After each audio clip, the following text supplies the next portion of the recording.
नमस्कार मंडळी, कसं काय मजेत आहात ना? मंडळी, तुमच्यापैकी बऱ्याच जणांना एक प्रश्न सारखा पडतोय की रंजिता तुझ्यासोबत काय झालेलं. मी मावशीच्या वाढदिवसाच्या दिवशी मी तुम्हाला काही थोडक्यात तुम्हाला काही गोष्ट कळाली होती की एक असा माझ्यावरती प्रसंग आला होता की त्या प्रसंगामधून मी बचावले. तुमच्या सगळ्यांचे आशीर्वाद, देवाचा आशीर्वाद, प्रेम हे एवढं भरभरून तुमच्या सगळ्यांचं होतं, त्यामुळे कदाचित मला काही झालं नाही. पण ऑफकोर्स तुमचा तो हक्क आहे की नक्की माझ्या आयुष्यामध्ये असं काय घडलं होतं किंवा कोणती अशी गोष्ट घटना घडली होती तुम्हाला कळणं खूप गरजेचं आहे. कारण काय होतं ना की मला हे सांगायचं होतं, ते एक वेगळ्या रूपाने तुमच्यापर्यंत पोहोचवायचं होतं. पण आता हल्ली अशा एकदम अतिशय निगेटिव्ह कमेंट येत आहेत, तर ते मलाही थोडंसं चुकीचं वाटते की असं नको व्हायला. त्यापेक्षा म्हटलं की तुमच्यापर्यंत ही माहिती पोहोचवावी. 7 जुलैला म्हणजे गेल्या महिन्यामध्ये 7 जुलैला मी आपल्या ठाण्याच्या फ्लॅटमध्ये होते. तर त्या क्षणी असं झालं की ठाण्याच्या फ्लॅटमध्ये असताना मी आंघोळीला गेले होते आणि माझं अंग सगळं ओलं, तर साबण लावलेला होता आणि गिझर चालू होता. तर मी गिझरला हात लावायला जाणार, बंद करायला जाणार तो गिझर, तेवढ्यात त्याच्यामधून आग अशी बाहेर आली, म्हणजे स्पार्क झाला आणि मी आतमध्येच होती बाथरूममध्ये. सो मला वाटलं की अरे बापरे, आता मी काय करू ना. सो म्हटलं की बघूया, परत बंद करण्याचा प्रयत्न करूया आपण कशाने तरी. सो दुसरं एक काठी होती मला मिळाली तिथे, म्हणजे आपण त्याला काय म्हणतात, बाथरूमच्या बाहेर वायपर असतो, वायपर. हां, वायपर होता आतमध्ये माझ्या वॉशरूम बाथरूममध्ये. तर त्या वायपरने मी पुन्हा बंद करण्याचा प्रयत्न केला, पण असं मोठा अगदी भडका निघाला त्याच्यामधून. सो मग मला असं वाटलं की नाही, आता मला बाहेर निघालं पाहिजे. मी विचार केला पाणी घेऊ का अंगावर आणि मग बाहेर पडू का. पण काय माहिती, जणू मला असं वाटलं की मला कोणीतरी सांगलं नाही बाहेरच निघ. मी डायरेक्ट बाहेर निघाले त्या क्षणाला. तसंच टॉवेलने अंग पुसलं, म्हणजे साबणाचंच होतं सगळं, म्हणजे माझ्या केसांना पूर्ण साबण होता आणि तसंच शॅम्पू होता, पूर्ण शॅम्पू केला, शॅम्पू कंडिशनिंग करत होती. येस. तर तशीच मी बाहेर निघाली आणि तसंच तशामध्येच मी ओल्यांमध्ये जे कपडे काढले होते ते तसेच घातले. म्हणजे काय पद्धतीने कसे ते कपडे घातले. वरच्यावरती तो फ्रॉक फक्त असा चढवलेला होता, वरच्यावरती ड्रेस होता तो. मला अजूनही आठवतो तो स्काय ब्लू कलरचा ड्रेस. ॲक्च्युली तो खूप म्हणजे मी कसा घातला होता माझं मलाच माहिती होती.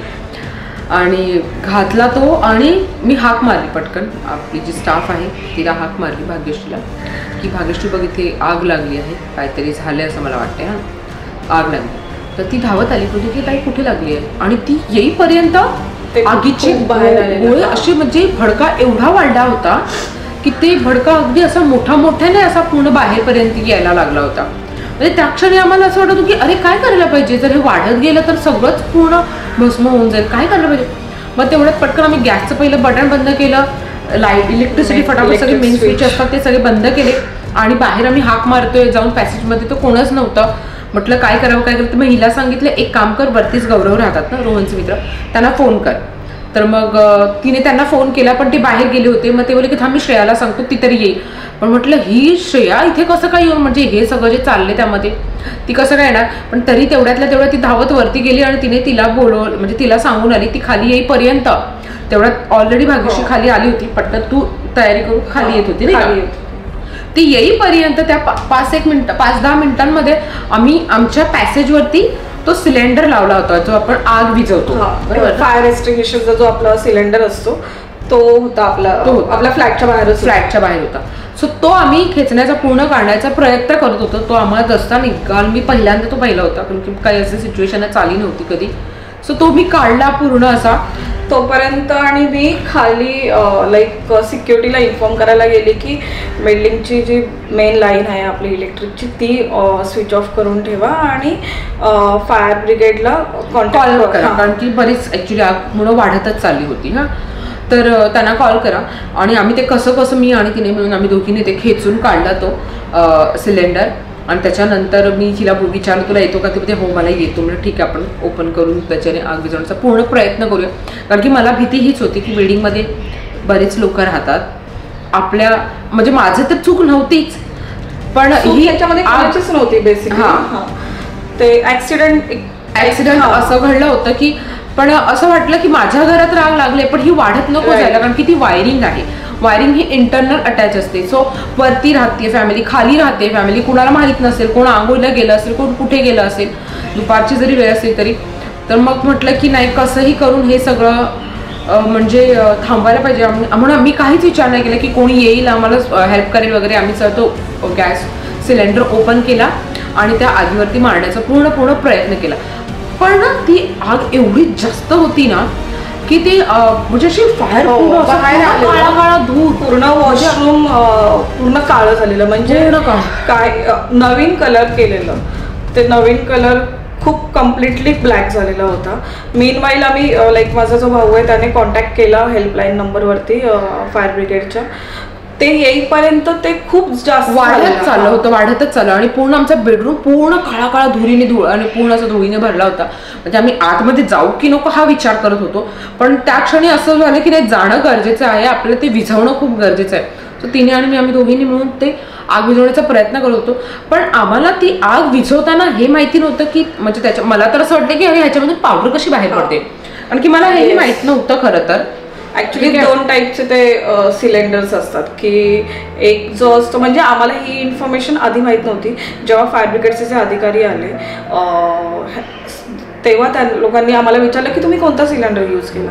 तर आपल्याला तर लाईक इन जनरल जे पब्लिक असतात काही आयडिया नव्हती. आम्हाला जो समोर दिसला तो त्यांनी घेतला आणि केला. पण तेव्हा त्यांच्याकडून आम्हाला इन्फॉर्मेशन मिळाली की जे आपल्या इलेक्ट्रिकच्या ह्याच्यामुळे जी आग लागते त्याच्यासाठी आपला एक वेगळा फायर एक्सटिंग्विशर असतं आणि जी आपली नॉर्मल काही होऊन जी आग लागते त्याच्यासाठी एक वेगळं हे असतं. लाईक गॅसने वगैरे जी आग लागते त्याच्यासाठी वेगळं फायर एक्सटिंग्विशर असतं. तर त्याच्यातून आपल्याला कळालं की ती पावडर वगैरे जे अधिकारी सांगत होते. पुढे इन्फॉर्मेशन मग आपल्याला मग ती आम्ही जेव्हा तो ओपन केला फायर स्टेशन, तो सिलेंडर जेव्हा आम्ही ओपन केला तेव्हा म्हणजे ज्या स्प्रे म्हणजे असं आम्ही ज्या पद्धतीने मारत होतो त्याच्यावरती, तर ती पूर्ण म्हणजे त्या आगीच्या गोळ्यांनी ना ती पूर्ण पावडर आमच्या अंगावरती फेकली जात होती.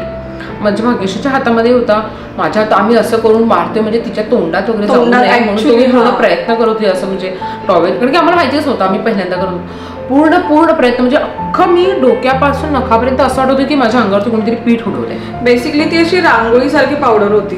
म्हणजे नंतर ते अधिकारी इव्हन जेव्हा त्या अधिकाऱ्यांनी सगळं झालं, अधिकाऱ्यांनी नंतर त्या ह्याच्यातली ती पावडर चेक पण केली की आजकाल खूप ठिकाणी आपण जेव्हा फायर एक्सटिंग्विशरचे सिलेंडर रिफिल करतो तेव्हा ते रिफिल करताना खूप त्याच्यामध्ये हे होतं की काय ठिकाणी ॲक्च्युअल पावडर नाही भरली जात आणि मग काय ठिकाणी त्याच्यामध्ये रांगोळी फिल केली जाते वगैरे आणि मग त्याच्यामुळे मग ती आग विझवता येत नाही आणि आग विझवली जात नाही वगैरे. हे नंतर इन्फॉर्मेशन आम्हाला त्याच्या लाईक अधिकाऱ्यांकडून कळाली.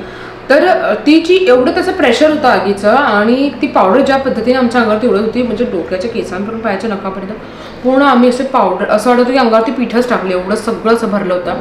नंतर मी तिच्याकडे बघितलं तर म्हणजे थोडं असं ऑलमोस्ट आम्ही विझवली होती ती. मी तिला सांगितलं पहिली तू बाहेर निघ, कारण की माझ्या मनामध्ये हे होतं की मला काही झालं तर चालेल पण तिला काही होता कामा नाही, म्हणून तिला एनी हाऊ मी बाहेर काढलं. तोपर्यंत श्रेया खाली आली होती, श्रेयाकडे तिला दिला आणि तिला सांगितलं हिला तू वरती घेऊन जा, हिचे कपडे बदल. मी कपडे घेऊन येते कपाटामधून आणि म्हणजे ज्या पद्धतीने मी असं कपाट म्हणजे अंगापूर्ण माझं असं थरथर कापत होतं. ही मला बोलली पण या सिच्युएशनमध्ये नको जाऊ साथ. मी अरे तिला कपडे बदलणं गरजेचं आहे यावेळेस, कारण की आपल्याला काही झालं तर ठीक आहे पण तिच्या अंगावरती काही व्हायला नको ह्याच्यामुळे. त्यामुळे ते मी अशी थरथर कापूनच ते कपड कसं उघडून ते जे काय होते ते 2-3 बॅगेमध्ये टाकले आणि ती निघत होती. त्याच्यानंतर थोडंसं अजून बघत होती त्याच्यामध्ये काय आहे का एक्सटेन्शनमध्ये, त्याच्याने थोडेफार अजून काही कुठे थोडं निघत होतं ते पूर्ण विझवलं. कारण की इव्हन फायर ब्रिगेड आल्यानंतर ते गेले त्याच्यानंतर ही तो स्मेल भरपूर होता. म्हणजे असं वाटत होतं की अजूनही कुठेतरी आग पेटते का, अजूनही बाहेरच्या साईडने कुठे, कारण की बाहेरच्या साईडने अतिशय म्हणजे ज्या पद्धतीने जी आग लागली होती ना खूपच भयान पद्धतीची होती ती. आणि आम्ही अगदी त्याला विझवलं, थोडंसं काय बाकी होतं ते पण मी सगळं विझवलं. आणि त्याच्यानंतर मग तिची तब्येत थोडीशी खराब झाली, कारण की झालं काय की त्याच्यानंतर ती तुमच्याकडे आली? माझ्याकडे आली. ऍक्च्युली कसं होतं ना की ह्या सिच्युएशनमध्ये आपल्याला पॅनिक व्हायला होतं, आपण थोडं घाबरतो आणि मग तिला रिलॅक्स करण्यासाठी, भाग्यश्रीला रिलॅक्स करण्यासाठी आणि तिला थोडं एनर्जी बूस्ट करण्यासाठी मी पाणी दिलं तिला प्यायला, आणि साखर दिली आणि 1-2 पीस काजूचे दिले.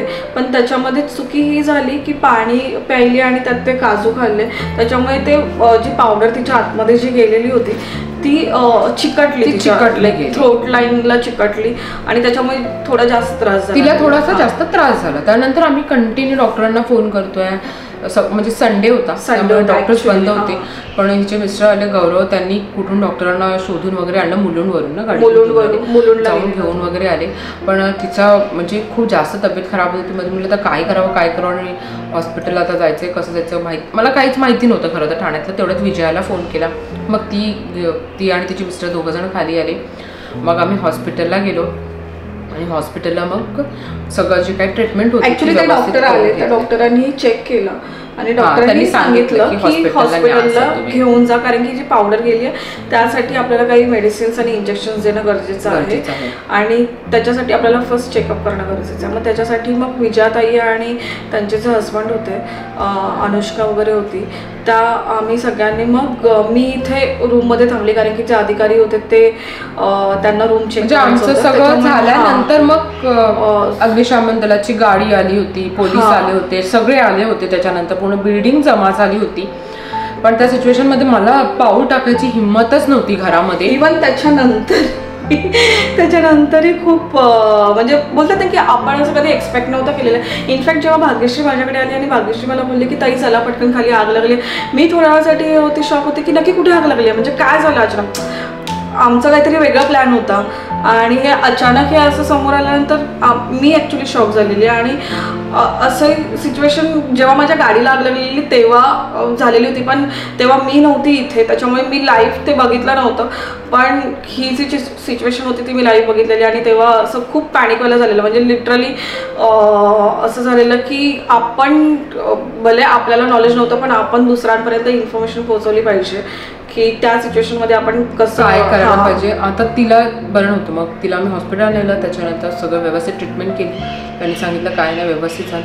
आता या सगळ्यांमध्ये मीही पाणी प्यायला विसरली. ते कदाचित देवाने जाणून बुजून माझ्यासोबत त्या अशा सिच्युएशन घडून आणल्या की मी पाणी प्यायलीच नाही त्या दिवसांमध्ये, दिवसभरामध्ये. आणि त्याच्यानंतर मी डॉक्टरकडे गेली तर डॉक्टर माझ्याकडे बघूनच म्हणायला लागले असं शक्यच होऊ शकत नाही की एवढा मोठा स्फोट झाला आणि तुम्हाला काही नाही झालं आणि तुम्ही खूप म्हणजे नशीबवान आहात, तुम्हाला खरंच काही नाही झालं. या सिच्युएशन मध्ये लोक पहिलं पाण्याला हात लावतात कारण की अंगाला साबण असल्यामुळे कोणी पाण्याने अंग धुण्याचा प्रयत्न करतात आणि नंतर बाहेर येतं. सो हे पण घडलं असतं तर कदाचित तुम्ही 80-90% भाजल्या गेल्या असतात, म्हणजे करंट लागला असता किंवा काहीच होऊ शकत. ऍक्च्युली म्हणजे टचवूड आपण बोलायला पाहिजे की आय से थँक गॉड की तिने तेव्हा तो शॅम्पू धुवून झाला, म्हणजे अर्धवट धुवून झाल्यानंतर तिचे डोळे ॲटलिस्ट ते उघडे होते की तिने ती बघू शकली. कारण की आपण जेव्हा आंघोळ करतो शॅम्पू लावतो तेव्हा आपले डोळे मोस्ट ऑफ टाइम बंद असतात आणि त्याच्यामुळे आपल्याला कळत नाही आणि त्याच्यामुळे जास्त ती सिच्युएशन वर्स्ट झाली असती आणि मग ती काहीतरी वेगळ्याच लाईनला गेलं असतं. पण टचवूड की आपली ती त्या दिवस ती एवढी वेळ नव्हती आली आपली. आणि अक्षरशः डॉक्टरांनी सांगितलं की तुम्ही खरंच मरणाच्या दारातून बाहेर आलात. मी जेव्हा हॉस्पिटलला जात होती, गाडीत होती, तेव्हा मला एकच प्रश्न हा खात होता की देवा असं का घडलं. म्हणजे मी खरंच म्हणजे माझा मी पूर्ण प्रयत्न करत असते की माझ्यामुळे कधी कोणाचं मन दुखवू जाऊ नये. मला कोणीही काही बोललं तरी मी त्या गोष्टीला नेहमी इग्नोर करत असते. म्हणजे मला ती सवय नाही की पटकन आपण प्रत्युत्तर द्यावं किंवा असं काहीही बोलावं. आता हा व्हिडिओ तुमच्यापर्यंत पोहोचवण्याचं कारण की ही माहिती तुमच्यापर्यंत पोहोचवावी की जर तुमच्यासोबत असं काही घडलं तर पॅनिक न होता त्या सिच्युएशनला पुढे जा. ती सिच्युएशन कशी आपल्याला सांभाळता येईल हे बघा. कारण की त्या क्षणी जर मी पॅनिक होऊन बाहेर निघून गेले असते तर कदाचित बिल्डिंगमध्ये ही आग पसरली गेली असती. हो, आणि रेसिडेन्शियल सोसायटी आहे त्याच्यामुळे ह्याचा त्रास सगळ्यांना झाला असता. त्यामुळे मला असं वाटलं की जर तुमच्याकडे असं काही घडलं कधीही चुकून तर ही गोष्ट नेहमी लक्षात ठेवा आणि फायर एक्सटिंग्विशर नेहमी आपल्या घरामध्ये एक असू द्यात. आज खरं तर हा व्हिडिओ एवढा लेट का आला याचा मला तुम्हाला एकच कारण सांगायची इच्छा अशी आहे की म्हणजे जे अग्निशामक दलाचे जे अधिकारी आहेत तर मी त्यांना बऱ्याच दिवसांपासून कॉन्टॅक्ट करते की मला अशी इच्छा होती की त्यांनी ही पूर्ण माहिती तुमच्यापर्यंत पोहोचवावी. जर इलेक्ट्रिसिटीला आग लागली तर आपण काय करायला पाहिजे किंवा गॅसची आग लागली तर आपण काय करायला पाहिजे या सगळ्या गोष्टीची माहिती तुमच्यापर्यंत पोहोचवावी आणि कशा पद्धतीने तो सिलेंडर ओपन करायचा असतो ह्या सगळ्या गोष्टीची माहिती तुमच्यापर्यंत पोहोचवावी.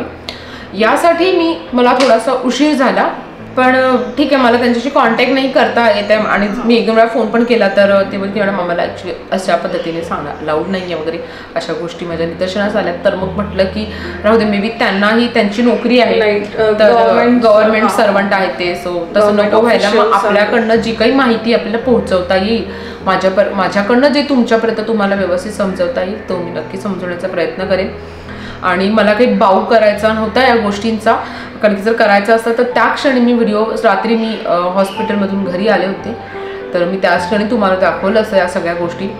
पण म्हटलं की नाही, या गोष्टी आपण तुमच्यापर्यंत पोहोचवायच्याच नाही आहेत. पण काही दिवसानंतर मला 2-3 दिवसांनी असं वाटलं की आपण माहितीसाठी का होईना हा व्हिडिओ बनवावा आणि अशा सिच्युएशनला जर तुमच्या घरी आग लागली किंवा काहीही झालं किंवा तुमच्या परिसरात आग लागली, आजूबाजूला आग लागली, तर प्लीज पॅनिक होऊ नका. त्या क्षणी ती पूर्ण आग विझवण्याचा प्रयत्न करा.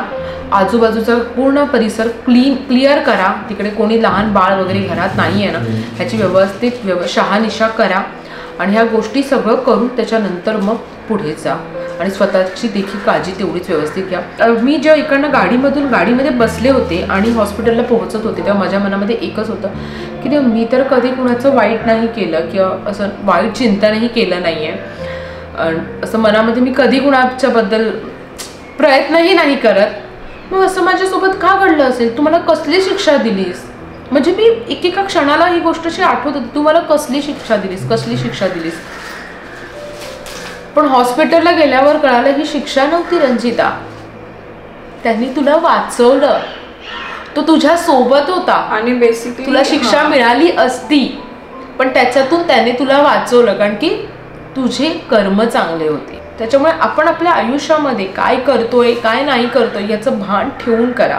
एखाद्याला बोलताना म्हणतात ना, परांतरासी लागे धक्का ऐसी वर्तणूक करू नका. आपलं नुकसान झालं चालेल, पण समोरच्याच्या मनाला धक्का लागता कामा नये. मी दिवसभर त्या हॉस्पिटल होते, मला माझं माणूस असं कोणी नव्हतं. मला त्या क्षणी आईंची आठवण आली, ओवीची आठवण आली, रोहन, सगळ्यांची घरामध्ये, प्रतीकची, सगळ्यांची, कल्याणची, सगळ्यांची, छकुडची, सगळ्यांचे फक्त सगळे चेहरे दिसत होते की मला आज माझ्या घरातलं कोणीतरी इथे मला हवंय माझ्या मदतीला, की मी त्याला धरून अशी रडू जोरजोरात की हे असं का घडलं. पण त्या क्षणाला माझ्यासोबत माझं असं कोणीच नव्हतं आणि त्यांना येणंही शक्य नव्हतं कारण की त्या दिवशी भरपूर पाऊस पडत होता, रस्ता पूर्ण जाम होता आणि मी फक्त फोनवरती असं म्हणजे असं काही संवाद साधत होते. पण म्हटलं की ठीक आहे, काही हरकत नाही. पण बघा देवाने कसं उभं केलं. माझी मैत्रीण विजया, तिलाही त्या क्षणी तिच्या घरी सगळे पाहुणे आले होते, तिचे मिस्टर आणि अनुष्का, दोघी जण म्हणजे अमोल भाऊ आणि अनुष्का दोघं जण हॉस्पिटलमध्ये त्या दिवशी दिवसभर होते. इकडची सगळी सिच्युएशन गौरव आणि श्रेया हँडल करत होते. तुम्ही सांगा ना, माझं यांच्याशी काहीच नातं नाही किंवा तिच्याशी पण काहीच नातं नव्हतं, पण हे जे माणुसकीचं नातं होतं त्यांनी मला सांभाळलं. त्यांनी त्या क्षणी मला धीर दिला. ती तर बोलली, अगं एक आता 3-4 महिने पूर्वी असं एक ॲक्सिडेंट घडलं की आई ती लेडीज आंघोळीला गेली आणि तो शॉक जो होता तो पाण्यामध्ये गेला आणि त्यामुळे तिकडे ती तिच्या आयुष्यातून गमावून बसली, तिचं आयुष्य ती गमावून बसली. म्हणजे तिच्या काय मला याची सुचत नाहीये काय बोलायचं अशा शब्दांवरती. तर आपल्याला इन्फॉर्मेशन असली पाहिजे. मी हेच बोलते की आपण जागरूक असलं पाहिजे. आपल्याला कळायला पाहिजे की आपण त्या जे काही आपल्याकडे ज्या सोयी आहेत त्या आपण कशा यूज केल्या पाहिजेत, ना की फक्त आपल्या बिल्डिंगमध्ये असून उपयोग नाही आहे. कारण की fire brigade but obvious call केला तर फायर ब्रिगेडला त्यांच्या जागेवरून आपल्या इथे पोहोचायला एक 5 मिनटं, 10 मिनटं, 15 मिनटं टाइम जाऊ शकतो. आणि आग ही अशी गोष्ट आहे की ती थांबत नाही. लाईक ती 5 मिनिटांनी सेम आमच्या सिच्युएशनमध्ये झालेलं की ती थोडीशी लागलेली होती, छोटंसं शॉर्ट सर्किट झालेलं, पण ते खूप वाढत गेलं. खूप आम्ही कॉन्टॅक्ट केले, फायर ब्रिगेडला कॉन्टॅक्ट झाला, ते येत आहेत असे बोलले, पण आपण तोपर्यंत नव्हतं थांबू शकत. आणि त्यावेळेला असं झालं की लाईक त्या सिच्युएशनला ह्या दोघी होत्या, त्याच्यानंतर मी तिथे आली. पण तोपर्यंत मीही स्वतः बघून घाबरली की कारण की जे वास येत होता, जे वाय जळाल्यानंतर जो वास असतो तो एवढा स्ट्रॉंग होता की मेन डोअर ओपन केल्यानंतरच वास येत होता. आणि माझी तर हिंमतच नाही झाली पुढे बेडरूमपर्यंत जायची वगैरे. पण या दोघींनी खूप चांगलं हँडल केलं. मी हॉस्पिटलला गेल्यानंतर मला डॉक्टरने सांगितलं की तुम्ही बरं झालं पाणी नाही प्यायलात, नाहीतर तुम्हाला आयसीयूला ऍडमिट करावं लागलं असतं. कारण की ती पावडर आतमध्ये जाते आपल्या. खूप वाईट सगळं घडत होतं. पण मला सगळे बोलत होते, जेव्हा मी वरती गेली तेव्हा मला पाणी पी. पण मला तिला बरं नव्हतं हे बघून मला अगदीच कसं तरी होत होता की नाही, पहिलं हॉस्पिटल नेलं पाहिजे आणि कसे करून हिला पटापट पोहोचवलं पाहिजे. तिकडे गेली, दिवसभर हॉस्पिटलमध्ये होती, सगळं झालं. त्याच्या रात्री आम्हाला डिस्चार्ज दिला. मी विजयाच्या घरी गेले होते. पण दुसऱ्या दिवशी अक्षरशः म्हणजे असं वाटत होतं की माझ्या पोटामध्ये आगीचा गोळा आहे. इतकी जळजळ होत होती. हा पूर्ण माझ्या गळ्यापासून छातीपासून पोटापर्यंत भाग पूर्ण जळजळत होता, पूर्ण रेड पडला होता. आणि असं वाटत होतं की अरे हे का असं होतं, एवढं रेड का होते. पण आणि त्याचं जे इन्फेक्शन होतं ते माझ्या पोटातून निघालं नव्हतं. सो म्हटलं की आता ह्याला मी कसं काय हँडल करू. की मी औषधं काहीच डॉक्टरांकडे घेतले नव्हते त्या क्षणाला. मी एकच केलं, भरपूर असं 1-2.5 लिटर मी पाणी प्यायली आणि ते वॉमिट करून पुन्हा बाहेर काढलं. असं मी 2-3 वेळा केलं. त्याच्यानंतर अक्षरशः माझी हालत अशी झाली का मी आता पडून जाईन खाली. पूर्ण विकनेस आलेला होता. पण ते मी केलं. पण त्याच्यानंतर मात्र मला थोडंसं असं रिलॅक्स वाटलं. त्याच्यानंतर मग 2 दिवस मी विजयाच्या घरीच होती. तिने माझी अगदी व्यवस्थित पुरेपूर काळजी घेतली आणि ही दोघंही सारखी माझी काळजी घेत होते. तर बघा देव कसा धावून येतो कुणाच्या तरी रूपामध्ये. तर आपण म्हणतो आपली माणसं आपल्याला हवी असतात, पण जेव्हा तुम्ही त्याच्या संपर्कामध्ये येतात ना देवाच्या, तेव्हा तो कुणाच्या तरी रूपाने तुम्हाला तुमच्या समोर येऊन उभा राहतो. श्रेयाच्या रूपाने, गौरवच्या, विजया, अमोल त्यांच्या रूपाने, निखिल आला होता म्हणजे विजयाकडे जो जॉबला मुलगा आहे तोही दिवसभर होता तिकडे. तर हिचा भाऊ आला होता. म्हणजे ऑलमोस्ट बिल्डिंगचे सगळेजण जे होते ते हिच्या घरामध्ये जमा झाले होते. सगळेजण काळजी करत होते की काय झाले. पण ठीक आहे, त्या सिच्युएशनमधून आम्ही बाहेर पडलो. आणि मला आजही या घरामध्ये एकटं नाही राहत. कारण मला आजही मी या घरामध्ये पाऊल टाकलं आतमध्ये की मला फक्त स्फोट दिसतो. म्हणजे फक्त अशी वाटत की आगीचे गोळे कुठून तरी बाहेर येतात. हे सगळे म्हणतात तुला भास होत असेल ना भास. आपण त्या एवढ्या मोठ्या सिच्युएशनमधून निघाल्यानंतर नक्कीच आपल्याला भास होत असेल. आणि मला अजून एक सांगायचं आहे, आपण जेव्हा तो फायर एक्सटिंग्विशर जेव्हा तो सिलेंडर आपण स्प्रे करतो, तो स्प्रे करताना आमच्याकडनं चुकी झाली की हे खूप महत्वाचं आहे. रुमाल, आपण जो रुमाल बांधायचा असतो तो वेट रुमाल बांधायचा असतो, ओला करून रुमाल बांधायचा असतो, ज्याच्याने आपल्याला ब्रीदिंग पण लाईक पॉसिबल होतं घ्यायला. आणि ती पावडर आहे ती पण आपल्या आतमध्ये जाते. ते जो फायर एक्सटिंग्विशर असतं त्याच्यावरती कुठेही लिहिलेलं नाहीये का तुम्ही ते वापरताना रुमाल लावा किंवा काही तुमची काळजी घ्या वगैरे असं नाही लिहिलंय. पण हे आम्ही तुम्हाला सांगू इच्छितो कारण की आम्हाला त्यांनी सांगितलं की नाही तुम्हाला रुमाल बांधायला हवा होता, तुम्ही असंच कसं गेलात पुढे. कसं गेलात आम्हाला थोडीच माहिती आहे. इव्हन आग लागल्यानंतर पण लाईक खूप जण ट्राय करतात की ती आग विझवण्यासाठी आपण पाणी वगैरे उडवतो, तेही नाही करायचंय. बेसिकली त्या जागेवरती काही आपल्याकडे जो कपडा असेल तो वेट करायचा आणि तो त्याच्यावरती टाकायचा की जेणेकरून स्पेशली इलेक्ट्रिक आग लागली, इलेक्ट्रिसिटीला असे काही आग लागली तर तिकडे पाणी न उडवता तुम्हाला वेट कपडा वगैरे असं काहीतरी उडवायचं आहे जेणेकरून ती आग तिथल्या तिथेच दबते. ती पुढे वाढत नाही जात. हे खूपच जास्त गरजेचं आहे. आणि आता माझी व्यवस्थित आहे तब्येत, काही काळजी करू नका. आणि त्याच मुळे मी पंढरपूरला जी झाली होती थोडीशी माझी तब्येत अजून खराब झाली कारण की त्याच्यानंतर मी थोडंसं ते अंगावरतीच काढलं. मला असं वाटलं की नाही काही एवढं होणार. तिला असं वाटलं की शी इज ग्रेट आणि तिने पुढे केलं नव्हतं. आम्ही तिला सांगत होतो बट नाही. आई तुम्ही काय म्हणाल?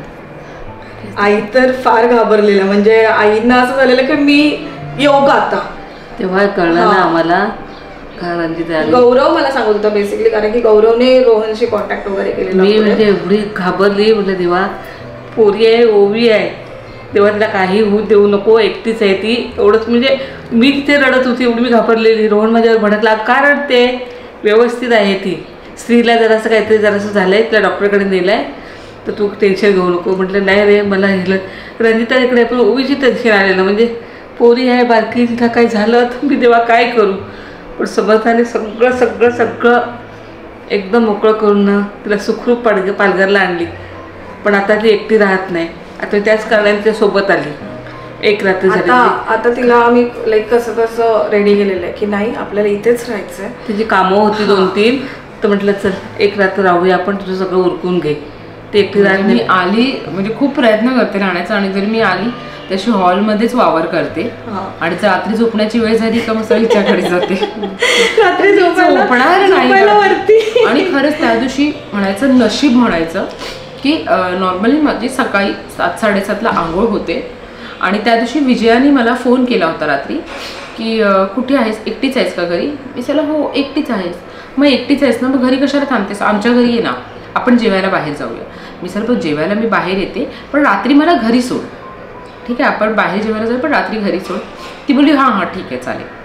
आणि माहिती नाही काय होतं त्या क्षणी का तिने मला काय, आम्हाला रात्री उशीर झाला, जेवायला बाहेर हॉटेलला गेलो होतो त्यामुळे उशीर झाला. ती बोलली नाही नाही आता घरी नाही जायचं, तू आता आमच्या घरीच जायचं, आता काय तू इथे जायचं नाही घरी. आणि मी इकडे वाट बघत होती की येईल म्हणून. हां घरी काय जायचं नाही, इथे म्हणजे तिच्या घरी बरं का, इथे घरी कोण होतं, इथे खाली लॉक होता, मग तिच्या घरीच आम्ही रात्री होतो. मग सकाळी पण मी लवकर निघण्याचा प्रयत्न करत होती. मग म्हटलं लवकर निघायला लागेल, मला म्हणजे नाही आता नाश्ता करून जा. मग नाश्ता केला, नाश्ता वगैरे सगळं केलं. त्याच्यानंतर क्लायंटचा फोन आला, एक क्लायंट भेटायला येणार होते, त्यांना भेटले. मग त्या म्हणजे इथेच आले होते ते भेटायला आपल्या घरी, त्यांना भेटले आणि म्हटलं की चल आंघोळ वगैरे तर झाली सगळी, पण हेअर वॉश मला करायचे आहेत, तर मी ते वॉश करून घेते, आता दुपारची वेळ झाली आहे, वेळ आहे माझ्याकडे. आणि म्हणून मी परत आंघोळीला गेले होते. आणि तोपर्यंत नंतर माझी जी एक स्टाफ आहे भाग्यश्री, ती पण आलेली, ती होती हॉलमध्ये, तिचं ती काम आवडत बसली होती असं. आणि म्हणून मी आतमध्ये आंघोळीला गेले होते. आणि नॉर्मली माझ्यासोबत सुनील नवलेश हे असतातच, आता तर मी आणतेच कंपल्सरी माझ्यासोबत कोणाला तरी. पण त्या दिवशी म्हणजे त्याच्यानंतर म्हणजे अगोदर असं व्हायचं की मला असं वाटायचं की ठीक आहे जाऊ आपण, एकटीच आहे तर काही एवढा विषय आहे, राहू शकते, मला काही भीती वगैरे नाही वाटत रात्री झोपायची वगैरे, त्याच्यामुळे मी अशी बिंदास यायची. पण आता असं नाही करत, मी घेऊन येते कुणाला तरी सोबत. आणि त्या दिवशी बघ ना, म्हणजे ती पण लेट येणार होती, त्या दिवशी ती येणार नव्हती, तर मी तिला बोलून घेतलं की नाही तू ये असं लवकर, मी एकटीच आहे आणि मला रात्री निघायचं आहे, थोडंसं लेट आणि 1-2 कामं आहेत, तर तू ये असं, म्हणजे ते व्हिडिओज बनवायचे होते. म्हणजे ठीक आहे. तर ती आली आणि ती आली बसली बाहेर, मला हिला बाहेर बसवते, क्लायंट आले तर मला बसवेल, ती बोलली त्यांच्याशी, तोपर्यंत मी पटकन हेअर वॉश करून येते. म्हणून मी मध्ये गेले आणि तेवढ्यामध्ये हे सगळं असं करू. पण त्या क्षणी असं झालं की खरंच मी त्या क्षणी विजयाचं ऐकलं आणि मी तिच्या घरी गेली रात्री. जर मी सकाळी 7-7:30ला उठून आंघोळ केली असती काय मला काही कळलंच नसतं. मी तर एकटी होती घरामध्ये, सिच्युएशन कशी हँडल करायची मला काही सुचलं नसतं त्या क्षणी. मोठ्या संकटातून देवाने वाचवलंय ऍक्च्युली, तेच आपण. मी तर देवाला बोलते तेव्हापासून तर मीही म्हणजे खूप जणांना सवय असते, इव्हन मलाही सवय होती की गिझर चालू ठेवून आंघोळ करायची, ते पण शॉवर खाली. आता तेव्हापासून मी काळजी घ्यायला लागले की बकेट फिल करायची, गिझर बंद करायचा आणि मग. आणि तुम्ही तुमच्या घरामध्ये ट्रिपर लावून घ्या. ऍक्च्युली ट्रिपर म्हणजे काय, जर तुमच्या घरामध्ये शॉर्ट सर्किट होणार असेल किंवा वायरिंग कुठे खराब असेल किंवा काही होणार असेल तर ते ट्रिपर होतं, ते म्हणजे ते बटन होतं ते ट्रिप होतं, बंद होतं. पण ट्रिप झालं ना की सगळे इलेक्ट्रिसिटी तुमच्या घरातल्या बंद होतात. आमच्या पालघरलाही आम्ही तसं केलेलं आहे. तर हे खूप गरजेचं आहे. जर तुमच्या घरात नसेल ठीक आहे तर हे कृपया करून घ्या, हे खूप महत्त्वाचं आहे. म्हणजे त्याच्याने काय होतं की कधी कधी आपण हे लावतोय, आपलं मिक्सर लावतोय, मिक्सरवरती लोड आला की तरी पण बघा ती वायरिंग असते ती जळते. किंवा कधी कधी असं होतं की लाईट आपल्या गेल्या आहेत, इलेक्ट्रिसिटी डाऊन आहे आणि त्याच्यानंतर पुन्हा जेव्हा इलेक्ट्रिसिटी येते तेव्हा पण कधी कधी खूप लोड एक्स्ट्रा येतो, तेव्हाही ट्रिप व्हायचे चान्सेस असतात. सो त्याच्यामुळे आपला फ्रीज उडतो, लाईट खराब होतात, हे सगळं बऱ्याच गोष्टी. सो त्यामुळे तुम्ही जर घरामध्ये ते एक छोटंसंच असतं ट्रिपर, इलेक्ट्रिशियनशी बोलून घ्या आणि ते घरात लावून घ्या. पण त्याच्याने बराच आपल्याला फायदा होतो घरामध्ये. की आपली फ्रीज खराब होण्यापासून वाचतात, मिक्सर खराब होण्यापासून वाचतात आणि ह्या एवढ्या मोठ्या घटनेपासूनही आपण वाचतो. आणि लहान मुलांना गिझर आतमध्ये ऑन करून आंघोळ करून देऊ नका. पाणी बकेटमध्ये काढा आणि आंघोळ करायला द्या. कारण की वेळ आपल्याला कधीही सांगून येत नाही. जे माझ्यासोबत घडलं ते कुणाच्या सोबतही घडू नये अशी माझी इच्छा आहे. बस बाकी काहीच नाही आहे. आणि मला ही माहिती तुमच्यापर्यंत पोहोचवायची होती.